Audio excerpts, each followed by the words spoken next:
Yeah. You too. See you later. Thank you very much. All right. Thanks. David, how you doing? Good. David Alward just here on CBC 30 seconds ago that he will cancel the proposed tax cuts to the rich and save $120 million. You're the finance minister. What do you think about that? Well, I don't think that David's math is terribly accurate. I mean, I've lived in this province all my life. I've traveled around the province. I haven't run into very many people who make a salary over $300,000. So I think he needs to work on his math a bit. What about, no, but the proposed cut would affect the Irvings, huh? No?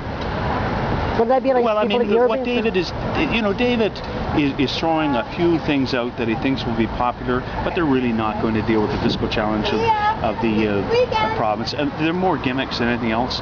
For example, and some of them don't make a whole lot of sense. He's saying that he's going to set up another level of government to look how we can deal with waste in government. Now, does that make any sense at all that you would actually set up more government to reduce government?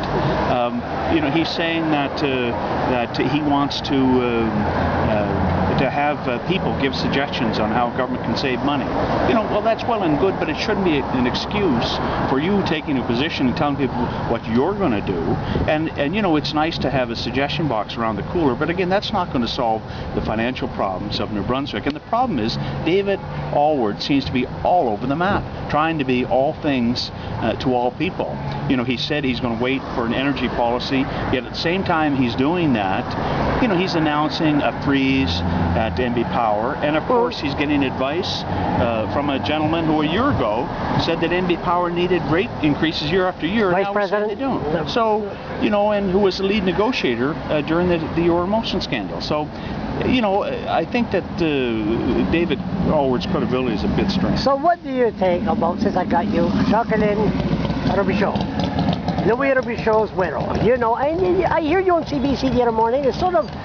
Well, I think that there's been enough said about that subject. I think now is it true? The Auditor General is looking at that matter, and I'm glad he is. I'm glad that someone is looking into this file, because I think it is. I think that Minister Arsenault commented on that, and really, I don't think that anybody should comment on that further. Let the Auditor General do his work. To be honest with you, Greg, you've been involved for a long time. I did also. In 06, we got involved with the Liberals to get Sean Graham elected. 05, it's by-election in St. John. I had never heard of people being paid to cheer, to support the Liberal team, or the Conservative at that.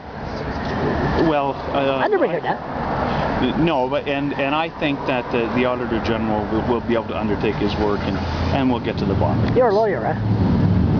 Yes, by profession I am. You just gave me a good lawyer and political answer. Yeah, it's hard. How's the campaign going? You got 30 seconds there.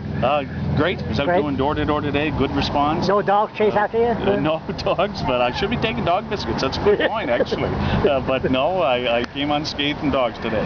So, else you're going fine? I think, yes. I mean, obviously it's a race, and we're running to win and not taking anything for granted at all. Obviously pleased that the polls have showed that there is a slight lead, but again, that there's no reason to be complacent at all. And you know what? If you lose the election, I think it will still be a pleasure to interview you. It's always a pleasure. Oh, I'm sure you'll be around for years interviewing people. Thanks a lot, Greg. All right, Joe. Have a good weekend.